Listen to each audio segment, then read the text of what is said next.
Zion கல்வி குழும தலைவரிடம் ஆதரவு கோரிய பெண் வேட்பாளர் கிருத்திகா தேவி.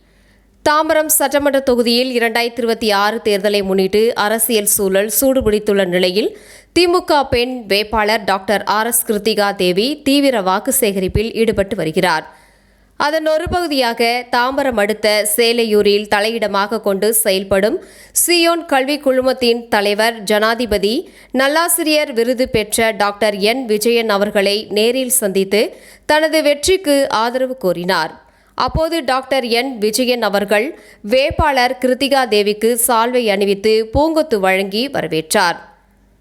இந்த நிகழ்வில் தாம்பரம் கிழக்கு பகுதி திமுக செயலாளர் லயன் ஆர். நடராஜன் உள்ளிட்ட திமுக நிர்வாகிகள் உடன் இருந்தனர். தொடர்ந்து பல்வேறு நிறுவன தலைவர்கள், பொதுமக்களும் திமுக வேட்பாளருக்கு ஆதரவு வழங்கி வருவது குறிப்பிடத்தக்கது.